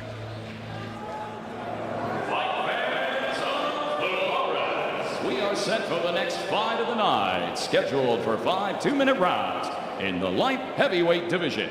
Presented to you by Gabriel Spirits. Introducing you first, fighting out of the red corner. Tonight he wears tiger print. He stands 5 feet 11 inches tall. His official weight, an even 183 pounds. He holds an undefeated overall bare knuckle fighting record at 3-0, and tonight makes his official BKFC debut. Fighting out of Strakonica, the Czech Republic, here is Josef the Berserker Hala. And across the ring, his opponent, fighting out of the blue corner. Tonight he wears red and gold. He stands 5 feet 10 inches tall. His official weight, 185.6 pounds. He holds a pro boxing record of 16 victories opposite 5 defeats with 3 fights even. Also holding a bare knuckle fighting record of 3 fights, and tonight makes his official BKFC debut. Fighting out of Roma, Italy, here is Giovanni Mamba Carpentieri.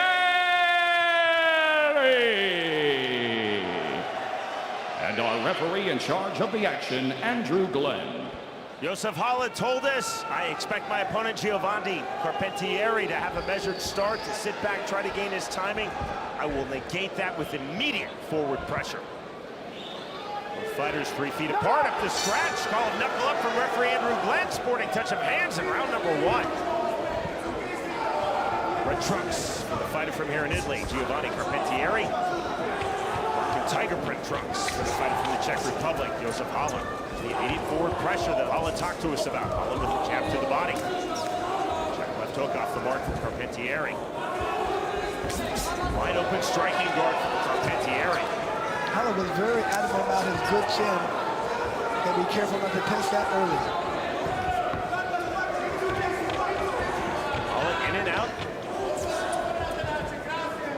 Fast up jab from Josef Hala. You see the very fast hands of Carpentieri. Into the inside, off the jab. Great right hand by Hala. That landed clean. To the body, swinging a miss, duck under, counter left hook from Carpentieri. Oh. Big left hand from Giovanni Carpentieri. Hala talked about that chin, he's proven it. 60 seconds remaining round number 1. Both fighters have already had their moments in this light heavyweight bout. Like a small cut on Carpentieri's face. Staying active, lead left hand, counter left hook again from Carpentieri. Hala walking through that, coming forward. Took off the mark from Giovanni Carpentieri. Fast jab from Hala. Ooh, Carpentieri waving him on. Carpentieri belly. In his right brow, big right hand. Nasty right hand. Both these guys have some phenomenal chins so far.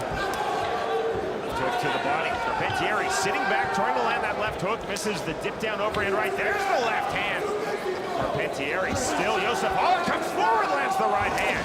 Big left hand, right hand again from the Czech Josef Hala. Carpentieri is in big trouble. And down goes the Italian Giovanni Carpentieri. Hala is looking phenomenal. You cannot be saved by the bell in any round. Here's the mandatory 8 count from Andrew Glenn. shaking his head. No, Carpentieri, he does not want to continue, and victory for Josef Hala. And you could tell early, every time he was getting hit with Carpentieri, it was doing damage. He would slow down. He didn't like what was happening. He had great punches himself, but man, he was taking some massive shots. That was a bad one. The round was over. Had Carpentieri told Glenn he wanted to continue, the bell would have then rung, and Carpentieri would have had 1 minute on his stool. You could just tell, by the way, Hala was landing those shots. Carpentieri was definitely hurt. You know, just went down. That was from an accumulation of punches, hard shots. There was just a nasty right hand. But he didn't really want anything to do with it after that. He just waited for the right time to go back. He was hurt. The conclusion of the mandatory 8 count given by Andrew Glenn, the referee, to Giovanni Carpentieri. You can see Carpentieri shaking his head in the negative. He just did not want to continue again, even though he would have had 60 seconds to recover. And Sean, I don't know if this has anything to do, but sometimes you land some clean shots on someone and they won't do it. That your confidence goes. You think, I just hit him with my best shot and he's laughing at me. What do I do? It really breaks your confidence sometimes. I'm not sure if that's what happened or if it was just a shot he was taking from Hala. Something made him not want to be in there anymore. Josef Hala, extremely friendly, extremely personable, extremely self-deprecating in a humorous way in our fighter meeting, downplaying his skills, but he did say I'm durable and I have knockout power, both hands. He showed both absolutely shades of the great Jim Mace in that performance from the lookalike Jack Josef Hala. Well, Sean, we talked about it many times, about him bragging about his chin, but we always talk about that's not a good strategy here. He didn't come out, he didn't just take a lot of unnecessary shots. He ate a couple clean shots, looked fantastic, walked right through him, and he said, okay, I can take it, can you? And the answer was no. Giovanni Carpentieri was timing that left hook. He landed thudding left hooks on Josef Hala. And again, to your point, Chris, Hala continued to walk through.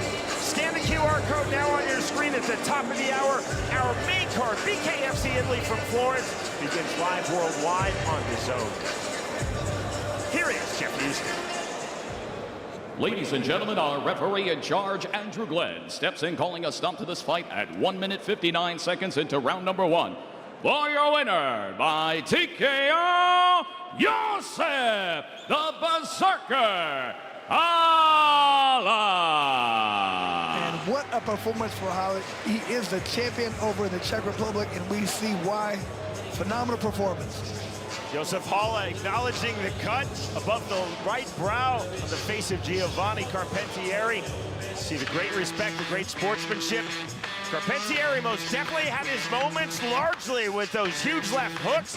Josef Hala showing durability, showing offense, showing precision, and showing power. The winner by way of round 1 TKO, Josef Hala defeats Giovanni Carpentieri.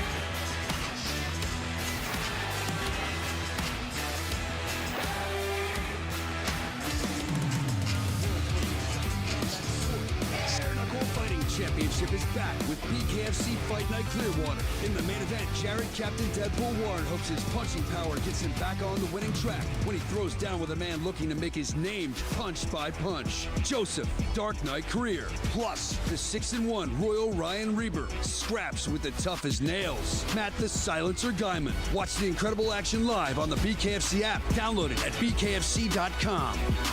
Saturday, May 10th, get ready for another night of pure action when the world's most exciting combat sport, Bare Knuckle Fighting Championship, returns. In the main event, two titans who love to throw down go to war when Mike the Marine Richmond and Josh D-Day Dyer knuckle up. In the co-main event, heavyweights collide as Ben Moa looks to stay on the winning track when he fights the dangerous Bobby Zombie Brents. Plus, many more adrenaline-fueled bare knuckle fights. Watch it live only on DAZN. Sign up now at DAZN.com. And we are live from Palazzo Wani here in Florence, Italy. BKFC 73 is brought to you by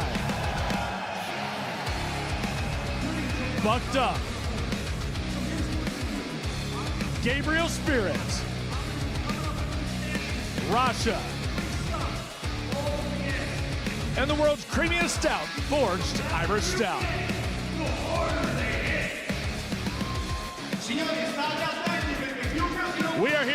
Florence, Italy, the Palazzo Wani, and it is filled bottom to top, and the hype is real. This crowd is finding out that this isn't just buzz, it's not just hype, this is the most exciting combat sport in the world today. Incredible, because the first two fights, they deliver their finishes. That's what you want to see. You see the brutality, it's a beautiful thing. And this crowd, man, has been fantastic. First two fights, incredible. And of course, you know that this whole entire show is going to be live streaming on the DAZN app. So we want you there. It's the global home for boxing. It's our home, and that's where we want you tonight. The preview is already delivering. We still got one more fight here on the preview to get you ready, get you that little taste, but then to watch the entire event, including the two title fights. You got to get the DAZN app, get it locked in for the year, because we have some of our biggest and best events.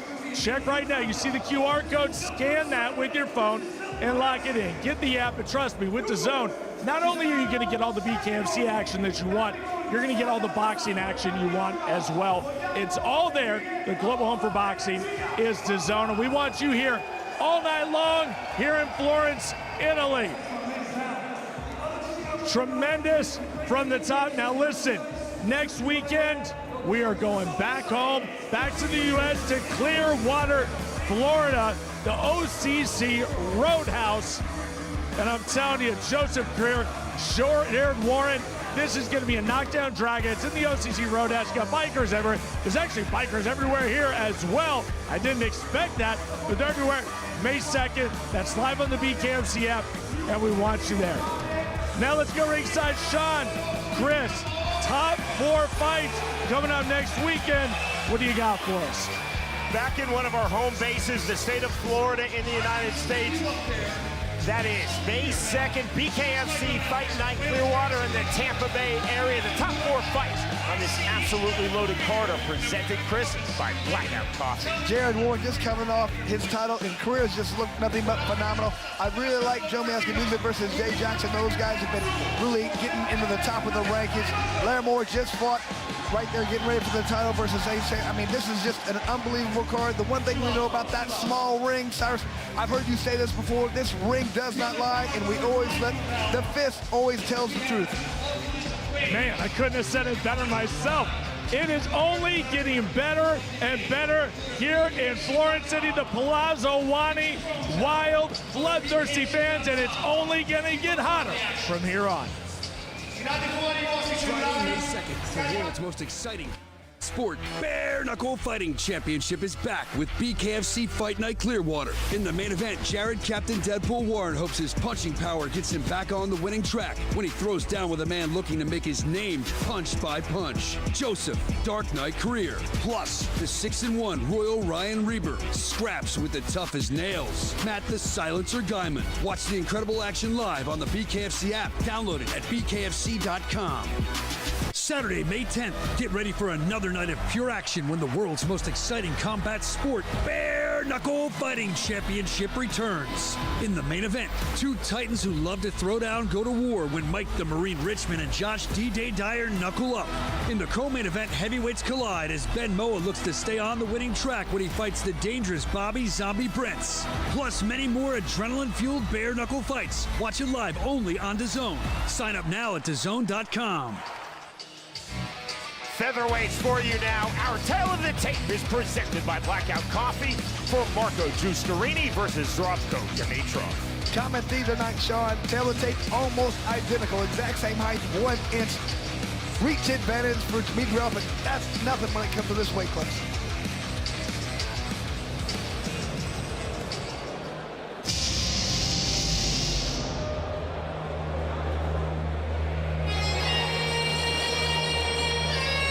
The Bulgarian Zdravko Dimitrov now set for bout number 3 in Bare Knuckle Fighting Championship.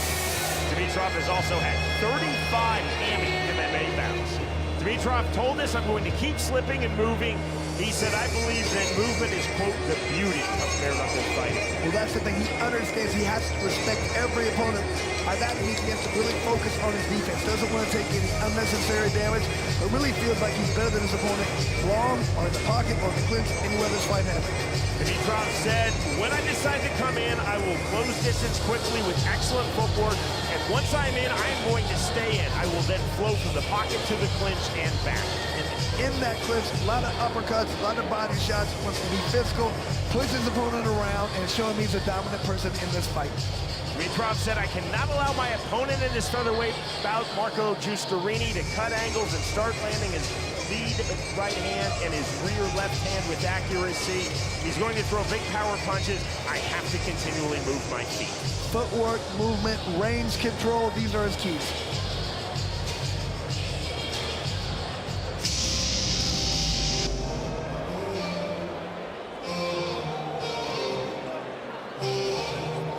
Fighting here in his home nation, Italy.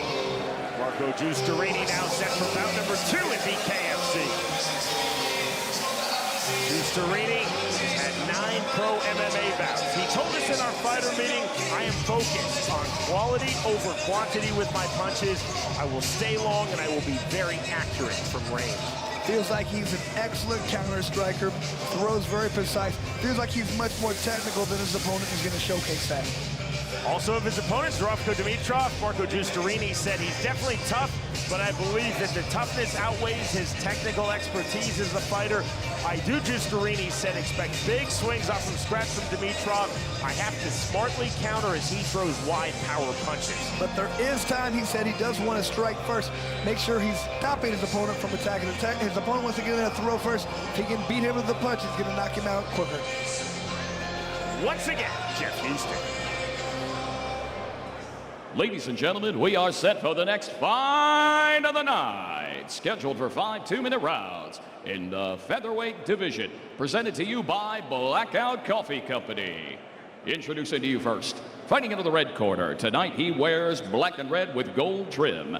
He stands 5 feet 9 inches tall. His official weight, 145.8 pounds. Tonight he steps into the squared circle, ready for bare knuckle fight number 3. Fighting out of Sofia, Bulgaria, here is Zdravko, the 8th, Dimitrov.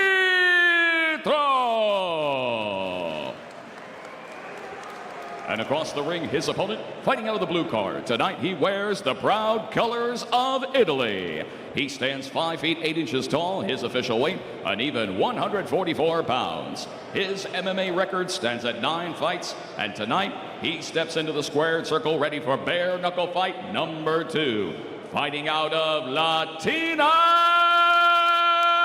Italy. Here is Marco Barracuda Giustarini. And our referee in charge of the action, Andrew Glenn.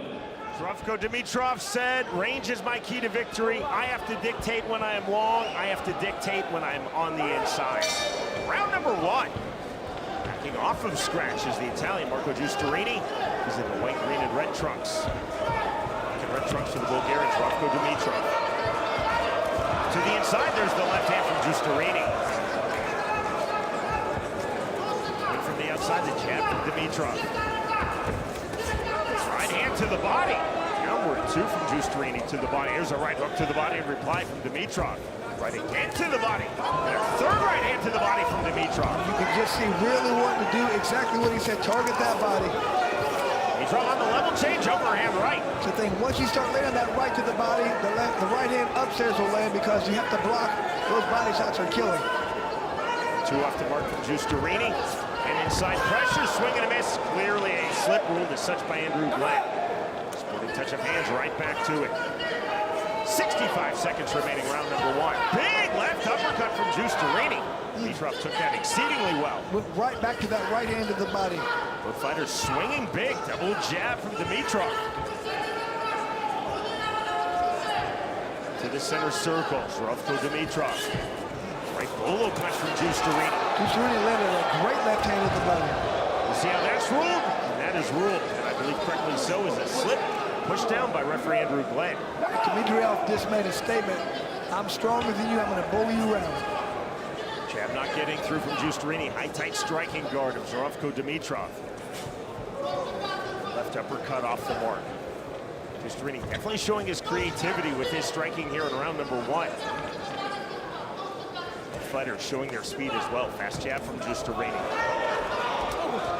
There's the left uppercut again, right hand. Great body shot by Dimitrov. Hard left hook to the body from Zdravko Dimitrov. Jab from Marco Giustarini. There an eye poke.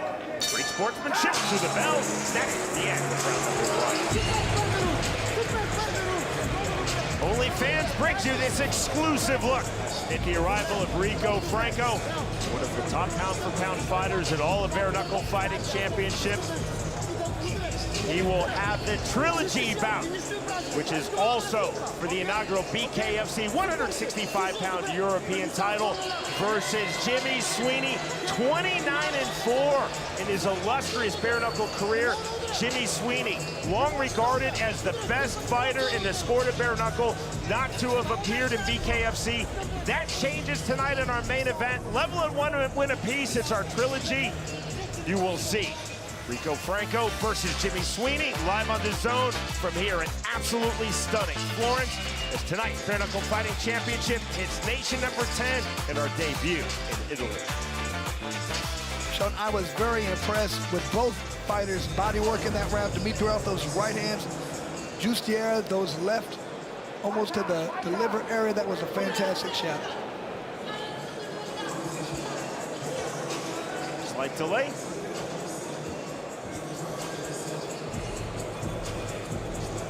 We'll have a medical timeout. Because I saw the blood on the other guy. Andrea Hill. Okay. In the corner. American now based in Spain, here with us tonight in Italy, along with the Chief Medical Officer, BKFC, Dr. Don Muzzi. Cheer from this Florence crowd. No worries on the cut finger on the left hand of Marco Giustarini. Medical clearance for round number 2 we go. Hand now on the duck under. There's that left uppercut again. Strong start to round number 2 for Marco Giustarini. Left hand again, overhand right reply from Dimitrov. Dimitrov again to the body with a downward 2. Straight left hand from Giustarini. Both fighters continuing to throw big. Both fighters continuing to land big. Almost a hammer fist from Giustarini. Drawn admonition from Andrew Glenn. Dimitrov had better go back to that body. It was paying dividends in the first round. Separation from Glenn. 120 remaining, round number 2. Fun fight to this point in the featherweight division. Bout number 2 in BKFC for the Italian Marco Giustarini. Bout number 3 in BKFC for the Bulgarian Zdravko Dimitrov. Right hand just off the mark from Dimitrov. There's that rear left hand again from southpaw from Giustarini. Left hand from Dimitrov. Giustarini really starting to find a home for that left hand in all areas. That uppercut is dangerous. Andrew Glenn telling Giustarini, do not extend your fingers towards the eyes of Zdravko Dimitrov. Left uppercut. Rare clinch in this fight. Big right hands now from Dimitrov. Counter left hand and spinning out Marco Giustarini. 40 seconds remaining, round 2. To the body. Hand again from Giustarini. Left hook to the body from Dimitrov. Suddenly Marco Giustarini's mouth is agape. Looks like he's wearing down just a bit. Might be that inside physical ability by Dimitrov to throw his opponent around. Clean, naked right hand. It was not a commitment to the jab. It was a feint with the jab and the big right hand that got through from Dimitrov. Ooh, and Giustarini tried to clinch up. Dimitrov pushed him away and started punching. That shows how tired he's getting already. There's that naked too, this time from Giustarini with the left hand. Left hand on the left hook from Dimitrov. We are through 2 rounds. That first round started off very well for Giustarini. I think it ended well for Dimitrov. Really coming on strong at the end. Laid in a lot of hard shots, and it just looked like Giustarini was really getting tired.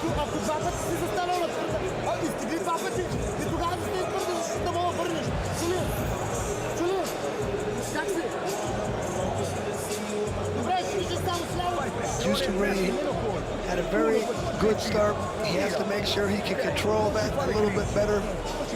as this round goes on, because here's Dimitrov landing that good right hand to knock his opponent back. And here's those body shots with that clinch, just being the stronger, more physical fighter. And Jussarini cannot just sit there and take those shots.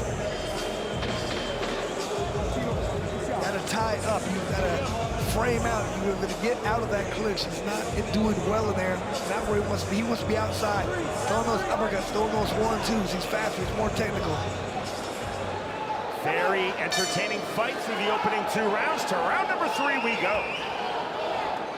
Fighters circling.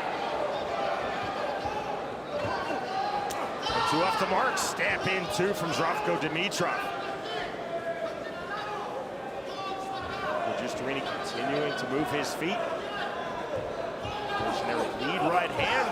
There's the rear left hand again from Jussarini. Rare eye poke at BKFC. Acknowledged immediately on the apologies from Zdravko Dimitrov. Now time called by Andrew Glenn. Marco Jussarini will have 5 minutes on the injury timeout clock. Jussarini continuing to look down at that right hand. And you can see almost a slap.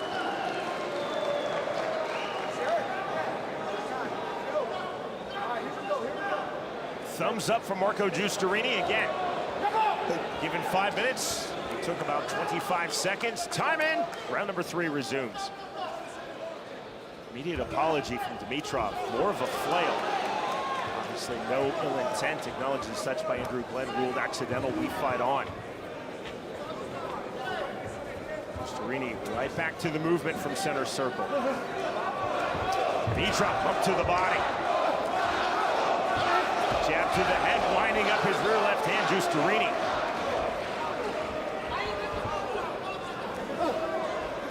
A lot of creativity in the game of rear left hand of Marco Jussarini. There's the right hand, a lot of precision with those body punches from Zdravko Dimitrov. The right hand, now the turn, circling out Jussarini. Counter left hand, right back from Zdravko Dimitrov. Dimitrov, those right hands to the body, been devastating. Big right hand from Jussarini. Level change to the body. Jussarini left hook.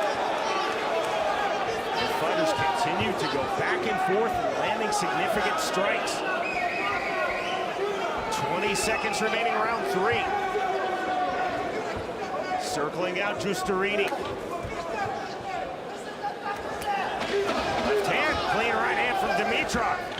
Swelling in and around Zdravko Dimitrov's right eye. Looking for the lead uppercut, Marco Jussarini. A full hook. That was somewhat odd before the bell. And now round number 3 has come to a conclusion. Yeah, it almost seemed like they thought the round was over, Sean. You don't see that too often. There was a look of pure bemusement on the face of Andrew Glenn, the referee, when they hugged before the bell. Both guys landing, you can see Jussarini much better in that exchange. And both these guys are showing a phenomenal chin, taking hard shots. Still think Dimitrov does his best when he gets in and starts throwing those hard right hands to the body. You can throw several of those. Eventually he's going to start blocking and the head will be open.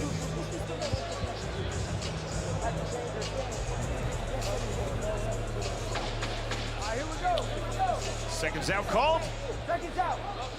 Confirmation, the round number 4 is upon us. Jussarini does a great job when he's on his bike, when he's moving, when he's outside.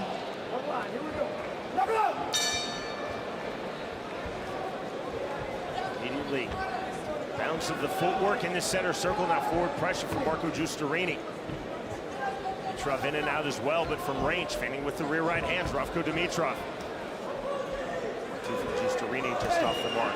Fast jab from southpaw for Jussarini. There's the left hand.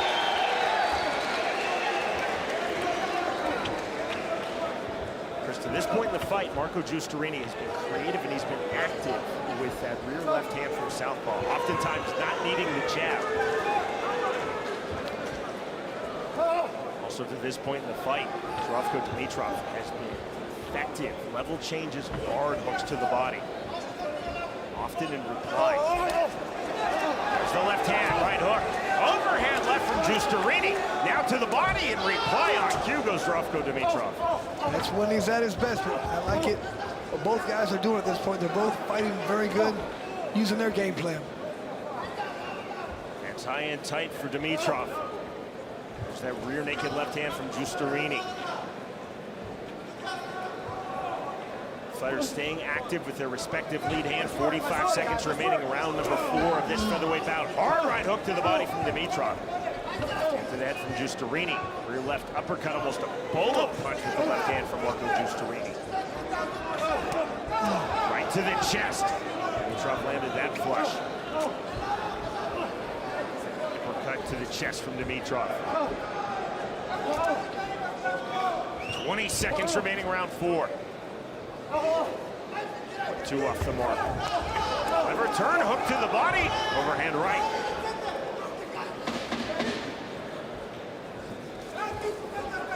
Measuring from Giustarini. Step in right hand from Zdravko Dimitrov. Left hand. We move to the 5th final round. And so I have to tell you, I've been very impressed with Giustarini's ability to almost have a second win. I thought he was tired, but look, just a fantastic left hand throw. Looked like he was tired after the second, but he sucked it up. A little bit of blood thrown on the lens even from that punch, Sean. I thought he was tired early. He sucked it up. He's done a great job of getting right back in this fight. I thought at this point he'd be more tired than he is. That was shades of that win versus Abdiel Velasquez that are very old school, hardcore BKFC fans will most definitely recognize. So this could be 2018, Chris. I don't know how many old school fans that we have, but point taken. So this could be a very tight fight. Not sure who's winning, what the judges are looking at. We'll probably see how they're judging when you see this fight, but I'm thinking both these guys have to feel like they have to win this round. If I'm in the corner, I'm saying you better go out there and win.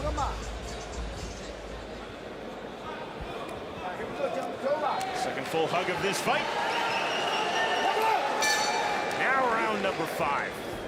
Final round underway. This featherweight bout. The Italian Marco Giustarini, the Bulgarian Zdravko Dimitrov. And Dimitrov better get going early this right time. hand. He's been really starting slow every round. Might want to step it up in this last one. Dimitrov circling from the outside. There. Giustarini trying to stay straight, coming forward. Giustarini moving his feet, moving his head. On the jab from Marco Giustarini. Hand. Dimitrov looking for the level change. He found it with the right hand. 120 remaining in this fight.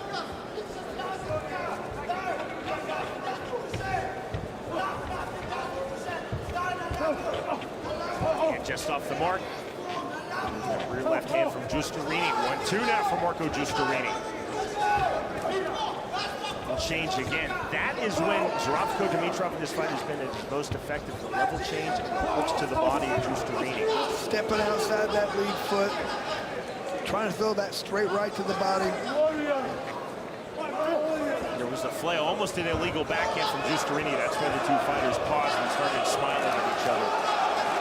So this 40 seconds remaining in this fight. Still anyone's fight. Somebody's going to have to step up and really try and steal it.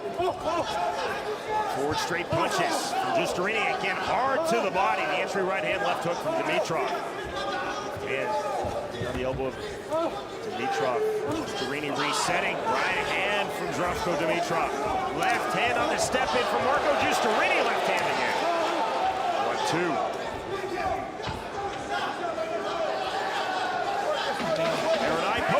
Fight on. Giustarini does not want time to be called.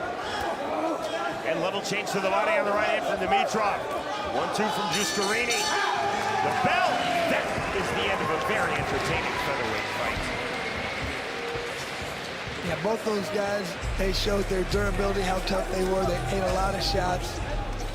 Giustarini, I mean, I was really impressed with his ability to take body shots. He got hit with some thunderous shots. Marco Giustarini, Zdravko Dimitrov going the distance. Mazzulli, the head of the Mohegan Tribe Department of Athletic Regulation, president of the Association of Boxing Commissions and Combative Sports. Leading this crew tonight, he has assigned the judges who are scoring ringside. Giustarini most definitely feeling good about his performance. We shall see. More muted immediate post-fight, Dimitrov.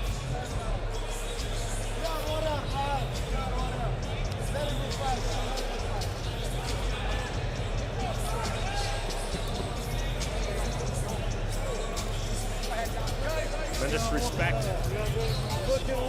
Has really been the theme of Fight Week here, Chris, in Italy. Again, fighters from 13 different nations on this card. Tremendous sportsmanship throughout. Not a lot of trash talk. Seems like just what you said, a lot of respect. Different in different parts of the world, but all these fighters you can just see. It's almost like they don't even understand why you would talk trash. Like, well, I like this guy. He's a fighter. Why would I not like him? They don't really understand that, I don't think. Many parts of the world, combative sports are seen as sports. They're not seen as fights. And that's really been the theme here in Italy. The fighters want to win. They want to go all out for victory. There's just no animosity. There's no hard feelings coming in during the fight or exiting the fight. Started in Japan when I first started fighting there. That was the theme. It was just respect was all around. You had to be respectful. It wasn't talking trash wasn't even a thought, and I like to see that still in some parts of the world. We go to Jeff Houston. Ladies and gentlemen, after completing the scheduled 5 rounds, our judges at ringside scored this fight 50-45, 49-46, and 48-47 to the winner by unanimous decision, Marco Barracuda Giustarini.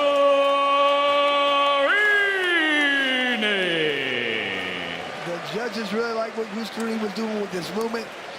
Didn't think the body shots were enough, and you look phenomenal with a lot of those hard shots. From the 3 Mohegan Commission assigned judges, 5-0, 4-1, and 3-2 for Marco Giustarini. The Bulgarian Zdravko Dimitrov most definitely had his moments, most especially to the body, but controlling the pace, continually landing that rear left hand throughout with creativity and accuracy, the Italian Marco Giustarini. The winner, by way of unanimous decision, Marco Giustarini defeats Zdravko Dimitrov.